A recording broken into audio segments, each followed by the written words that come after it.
আসসালামু আলাইকুম। সুফিয়ান স্টাডি পয়েন্টের পক্ষ থেকে সবাইকে শুভেচ্ছা ও অভিনন্দন। আজকে পর্বে আমরা আলোচনা করব পরিপূরক নিয়ে। আমরা কি জানি যে পরিপূরক হচ্ছে দুই প্রকার, একটা হচ্ছে একের পরিপূরক আর একটা হচ্ছে দুইয়ের পরিপূরক।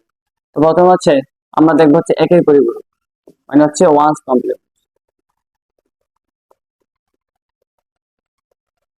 মানে একের পরিপূরক। দেখো তাহলে তোমার যদি বলা হয় যে একের পরিপূরক কাকে বলে, তাহলে এই পয়েন্টটা মাথা রাখবা।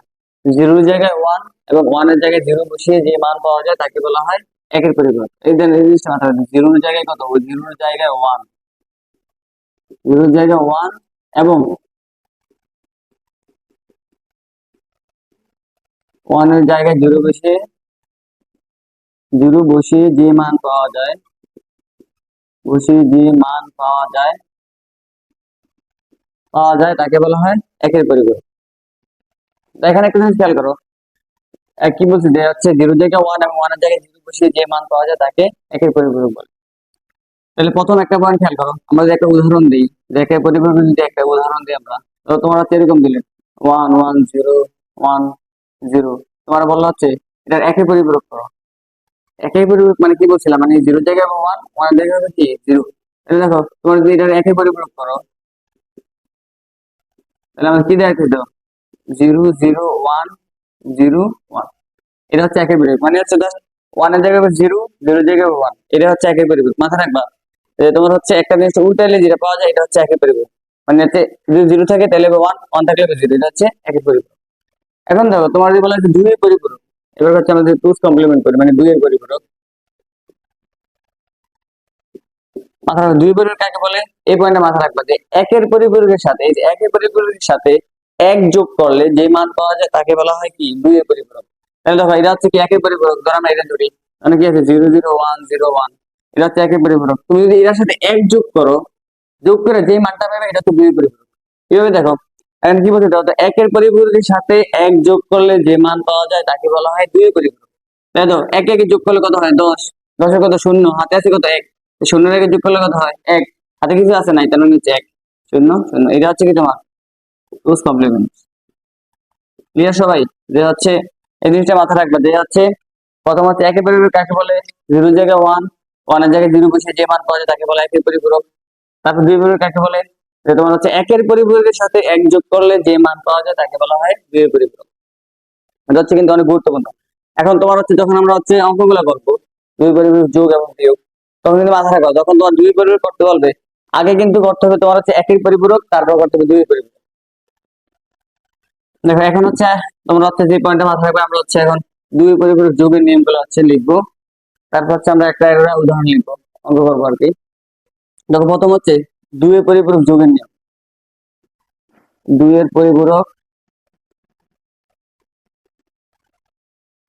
যোগের নিয়ম, এই নিয়মটা একটু মাথায় রাখবা। এক নম্বর নিয়ম প্রথমে সংখ্যাটিকে কি বাইনারিতে রূপান্তর করতে হবে, প্রথমে সংখ্যাটিকে বাইনারিতে রূপান্তর করতে হবে, বাইনারিতে রূপান্তর করতে হবে।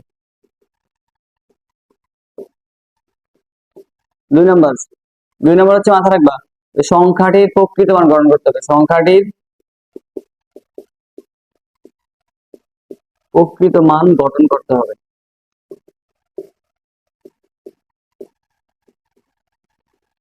তবে এটার ক্ষেত্রে একটা জিনিস মাথা রাখবা, জাস্ট শর্টকাট, এখন ফার্স্ট ব্র্যাকেট দিয়ে একটা জিনিস লিখবা, অথবা থার্ড ব্র্যাকেট দিয়ে একটা জিনিস লিখবা, যদি সংখ্যাটি যদি 255 নিচে, এটা মাথা রাখবে, 255 নিচে হলে তোমার 8 বিট রেজিস্টার, কত বিট রেজিস্টার 8 বিট।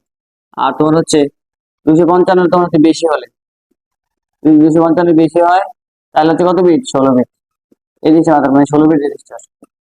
আচ্ছা, তারপর 3 নম্বর নিয়ম, 3 নম্বর নিয়ম এটা মাথা রাখবা।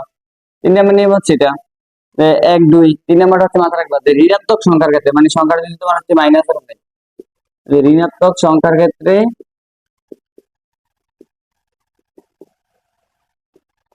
অবশ্যই দুই পরিপূরক গঠন করতে হবে, অবশ্যই দুইয়ের পরিপূরক গঠন করতে হবে। আরেকটা কি বলছিলাম যে দুই পরিপূরক গঠন করতে হলে আগে করতে হবে একের পরিপূরক, তারপর করতে হবে দুই পরিপূরক। তাহলে কি বলছে, ঋণাত্মক সংখ্যার ক্ষেত্রে অবশ্যই দুই পরিপূরক গঠন করতে হবে। আচ্ছা, তারপর 4 নম্বর নিয়ম, তারপর সংখ্যা দুটি যোগ করতে হবে, তারপর সংখ্যা দুটি যোগ করতে হবে।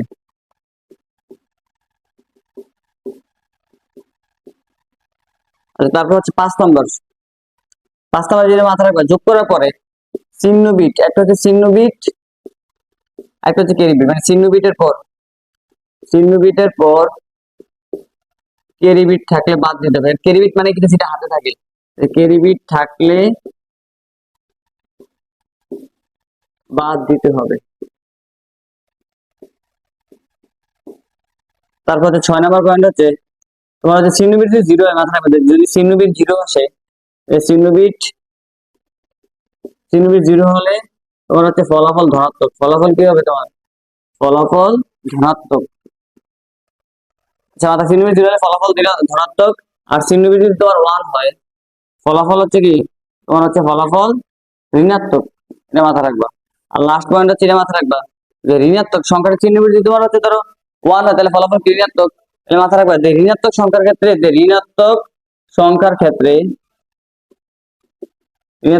ক্ষেত্রে, অবশ্যই 2 পরিবর্তন করতে হবে। অবশ্যই মানে আছে ধরো সংখ্যাটা যদি ধরো তুমি যোগফল করার পরে লাস্টে আছে আবার 1 আসলো, তোমার সেন্টিমিটার ধরো 1 আসছে, এই সংখ্যাটা কি করতে হবে?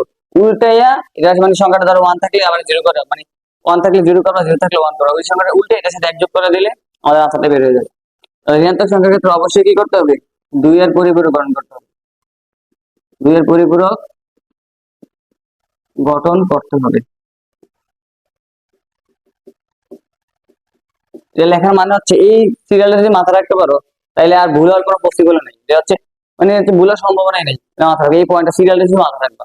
1 নম্বর কি, প্রথমে সংখ্যাটিকে বাইনারিতে রূপান্তর করতে হবে, তারপর সংখ্যাটিকে ভক্তির মান গ্রহণ করতে হবে। এই জিনিসটা মাথায় রাখবে। ভক্তির মান মানে হচ্ছে যদি সংখ্যাটা 255 নিচে হয় তাহলে হচ্ছে 8 বিট, যদি সংখ্যাটা 255 বেশি হয় তাহলে হচ্ছে 16 বিট। তারপর 3 নম্বর হচ্ছে ঋণাত্মক, মানে সংখ্যাটা যদি দেওয়া হচ্ছে মাইনাস, ঋণাত্মক সংখ্যাটা অবশ্যই কি করতে হবে? তোমার 2 পরিপূরক গঠন করতে হবে। আর এরপর হচ্ছে কি করতে হবে? 2 পরিপূরক গঠন করার পরে সংখ্যা যেটা কি করতে হবে? তোমার যোগ করতে হবে। তারপর তোমার যোগ করার পরে চিহ্ন বিটের পর ক্যারি বিট থাকলে বাদ দিতে হবে। চিহ্ন বিট যদি 0 হয় তাহলে ফলাফল মাথায় রাখবে ধনাত্মক, আর চিহ্ন বিট 1 হলে ফলাফল কি ঋণাত্মক। তারপর হচ্ছে ঋণাত্মক সংখ্যার ক্ষেত্রে অবশ্যই কি করতে হবে? তোমার 2 পরিপূরক গঠন করতে হবে। এখন হচ্ছে আমরা হচ্ছে একটা অঙ্ক করবো যে মানে যোগে 2 পরিপূরক, 2 পরিপূরক একটা যোগ করবো প্রথমে। তো তোমার যদি বলা এরকম যে তোমার হচ্ছে ধরো হচ্ছে তোমার বলা হচ্ছে 20, ধরো হচ্ছে এটা আছে তোমার হচ্ছে দশমিকে, অথবা তোমার হচ্ছে এটা না দিয়ে তোমার এরকম বলো যে ধরো প্লাসের 20 এবং ধরো তোমার বলা হচ্ছে মাইনাসের ধরো 13, বলো যে যোগ করো 2 এর পরিপূরক পদ্ধতি, যোগ করো 2 এর পরিপূরক পদ্ধতিতে।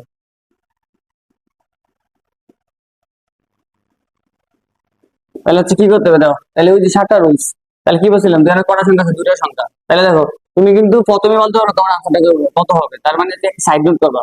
একটা হচ্ছে দাও প্লাসের 20, একটা হচ্ছে কত মাইনাসের 13, যোগ করো তাহলে কত হচ্ছে? তোমার যোগফল যোগ করো তাহলে প্লাস মাইনাস মাইনাস থাকতেছে, যোগ করলে যোগফল প্লাস আর 7 আসতেছে না? 7 মানে কত? 1 2 4, মানে 3টার সংখ্যা যোগ করলে কত? 7, তার মানে 3টা 1। যখন দেখবে তোমার 3টা 1 আছে তখন তোমার আনসারটা হয়েছে। ঠিক আছে? এখন ধরো হচ্ছে তোমরা কিন্তু আগে থেকে বলতে পারো তোমার আনসার কত হবে, তাহলে লাস্টে মিলাবে কিন্তু। এখন তাহলে বলছি যেহেতু 2 পদ্ধতিতে যোগ করতে বলছে, তাহলে প্রথমে 1 নম্বর শর্ত কি ছিল? প্রথমে সংখ্যাটিকে বাইনারিতে রূপান্তর করতে হবে। তাহলে প্রথম কত আছে? 20। তাহলে প্রথম লাগবে হচ্ছে যে 20 এর বাইনারি, 20 এর বাইনারি।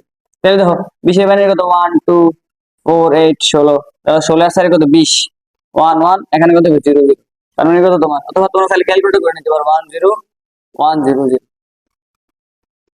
আচ্ছা, তারপরে কি বলছিলাম? সংখ্যাটির প্রকৃত মান গঠন করতে হবে, যে 8 বিট রেজিস্টারের জন্য 16 বিট রেজিস্টারের জন্য সংখ্যাটা যদি 255 নিচে হয় 8 বিট, 255 বেশি হলে 16 বিট। তাহলে দেখো তো এই 20 কি সংখ্যাটা দিয়ে 255 এর নিচে না উপরে? তার মানে নিচে হলে কত বিট হবে? 8 বিট। তাহলে কি লিখবা? যে 8 বিট রেজিস্টারের জন্য, 8 বিট রেজিস্টারের জন্য। তাহলে একটু খেয়াল করো এখানে কয় বিট আছে? 2 6 5, তাহলে আর করা লাগবে 3টা, তার মানে সামনে করে 3টা শূন্য দিবা। ঠিক আছে? এখন ধরো যদি এখানে 6টা থাকতো তাহলে 2টা দিতাম, 7টা থাকলে একটা শূন্য দিতাম। যেহেতু 8 বিট মানে 255 নিচে, তার মানে কত বিট? 8 বিট। এজন্য এখানে আছে কটা? 5টা, এজন্য সামনে থেকে 3টা শূন্য। এখন একটু খেয়াল করো 3 নাম্বার নিয়ে কি ছিল? 3 নাম্বার রুলসটা ছিল হচ্ছে ঋণাত্মক সংখ্যার ক্ষেত্রে অবশ্যই দুই পরিবার গ্রহণ করতে হবে। এখন তাহলে দেখো তো সংখ্যাটা কি ঋণাত্মক না ধনাত্মক? যেহেতু সংখ্যাটা ধনাত্মক তার মানে রুট ব্রেক করছে, তার মানে আমাদের আর নিচের দিকে যাওয়ার দরকার নেই। আচ্ছা এবার হচ্ছে তাহলে আমাদের কিন্তু এটা ব্রেক করছে রুলস, তাহলে এখন আমরা কোনটার মধ্যে যাবো? এটার মধ্যে। তাহলে এখন কত দেওয়া হতো 13, তাহলে প্রথমে লিখবো 13 এর বাইনারি, 13 এর বাইনারি যদি করো তাহলে 13 এর বাইনারি কত আসে দেওয়া তো 8 এর সাইডে 12, 12 এর 13, 1 1 1, এখানে কত 0, তার মানে কত 1 1 0 1। তাহলে এটা হচ্ছে সংখ্যা, এই 13 তো তোমার 250 নিচে, তার মানে এটার জন্য আমাদের কত বিট করতে হবে? 8 বিট রেজিস্টার, 8 বিট রেজিস্টার। তাহলে দাও এখানে করা আছে 4টা, তার মানে করা শূন্য লাগবে 4টা শূন্য, 1 সরি 1 1 0 1। এবারে খেয়াল করো এই সংখ্যার 3 নাম্বার নিয়ম কি ছিল? যে ঋণাত্মক সংখ্যার ক্ষেত্রে অবশ্যই দুই পরিবার গ্রহণ করতে হবে। তাহলে দেখো তো এই সংখ্যাটা কি ঋণাত্মক না ধনাত্মক? ঋণাত্মক। তাহলে ঋণাত্মক বললে কি করতে হবে? আমাদের দুই পরিবার গঠন করতে হবে। তো দুই পরিপূরক মানে কি বলছিলাম? আগে করতে হবে একের পরিপূরক, তারপর করতে হবে দুই পরিপূরক।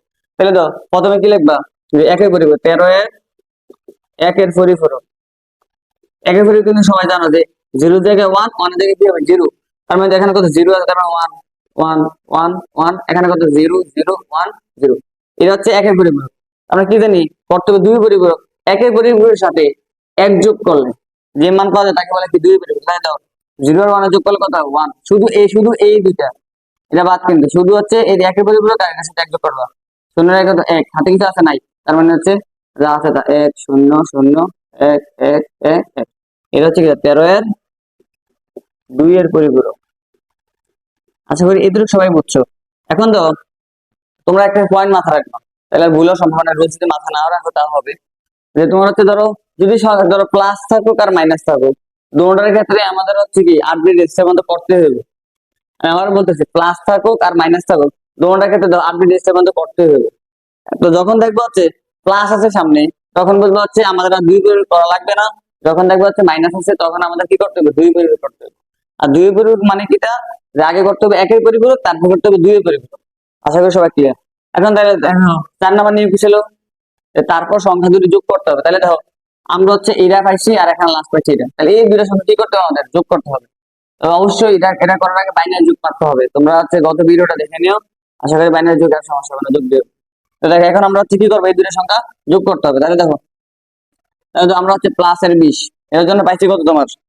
আমরা হচ্ছে প্লাস এর 20 এর জন্য পাইছি হচ্ছে 0 0 0 1 0 1 0 0, এটা পাইছি।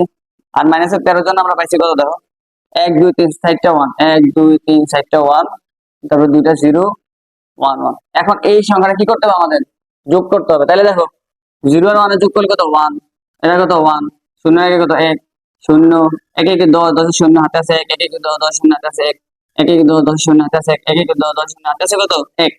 এবারে খেয়াল করো ওই যে 5 নম্বরে কি বলছিলাম যে চিহ্ন বিটের পর ক্যারি বিট থাকলে বাদ দিতে হবে।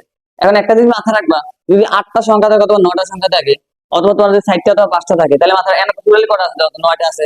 তাহলে মাথা রাখবা সবসময় যে চিহ্ন বিট হচ্ছে কোনটা, এই ডান পাশ থেকে, এই ধরো ডান পাশ থেকে বাম পাশে সবসময় 8 নম্বর হচ্ছে চিহ্ন বিট, 9 নম্বর হচ্ছে ক্যারি বিট। তাহলে দেখো 1 2 3 4 5 6 7 8, সবসময় মাথা রাখবা 8 নম্বর হচ্ছে কিটা বিট? চিহ্ন বিট। 8 নম্বর চিহ্ন বিট, আর 9 নম্বর হচ্ছে কিটা? Carry bit. মানে ক্যারি মানে হচ্ছে যেটা হাতে থাকে ক্যারি বিট। তাহলে একটা হচ্ছে চিহ্ন বিট আর একটা হচ্ছে কি ক্যারি বিট। তাহলে কি বলছিলাম যেহেতু চিহ্ন বিটের পর ক্যারি বিট থাকলে বাদ দিতে হবে। তার মানে 8 নম্বরের পর 9 নম্বরে থাকলেও বাদ, না থাকলেও বাদ, না থাকলেও তো নাই। তাহলে না থাকলে 9 নম্বর যেটা থাকবে কি করতে দিতে হবে? বাদ দিতে হবে। তাহলে এই জন্য একটু লিখে দিবে, আমরা জানি চিহ্ন বিটের পর ক্যারি বিট থাকলে বাদ দিতে হবে, তার মানে এটা বাদ, এই ওয়ানটা কি বাদ। তাহলে আমার ওয়ান বাদে গেলে আমার থাকতেছে কোন? এখানে 5টা 0 3টা 1। এরপর কি বলছিলাম দাদা? চিহ্ন বিট 0 হলে ফলাফল ধনাত্মক। তো যেহেতু এখানে চিহ্ন বিট 0, তাহলে ফলাফল কিন্তু ধনাত্মক হলে লিখবা যেহেতু চিহ্ন বিট 0, সুতরাং ফলাফল কি? ফলাফল ধনাত্মক। তাহলে আমরা কি জানি যে যদি হচ্ছে 0 হয় তাহলে ফলাফল যদি ধনাত্মক হয়, এটা আর উল্টান লাগে না। এখন একটা জিনিস খেয়াল করো, তাহলে আমাদের আনসার কিন্তু এটাই, তাহলে সামনে যদি ভ্যালু নাই, এখন আনসার কত? 3টা 1, এটা কিন্তু আমাদের আনসার। তাহলে দেখো তো এই যে এখন তো তাহলে 3টা 1 হচ্ছে, কিন্তু আমরা আগে থেকে বলছি আমাদের আনসার এত হয়ে যাবে। এখন একটা পয়েন্ট মাথা রাখো, যদি কোনো কারণে তোমার হচ্ছে চিহ্নবিট এখানে 1 আসতো, তার মানে এই সংখ্যাটার উল্টাইয়া এটা মানে প্রথমে কি করতে হবে? এই দুই এখানে ধরো কোনো কারণে এখানে চিহ্নবিট 1 আসতো, তাহলে এই সংখ্যাটা আগে করতে হবে একের পরিপূরক, করার পরে এটার সাথে একযোগ করতে হবে। মানে হচ্ছে এটার পুরোটাই 8টারে উল্টাইয়া এটার সাথে আবার একযোগ করে দিলে আমাদের আনসার বের হবে। তাহলে মাথা রাখবা যদি চিহ্নবিট 0 আসে তাহলে এটাই আনসার, আর যে লিমিট 1 আছে এটাতে আবার উল্টে এটার সাথে এক যোগ করতে হবে। আশা করি এটা সবাই ক্লিয়ার যে যোগের এটা। এখন দেখো আচ্ছা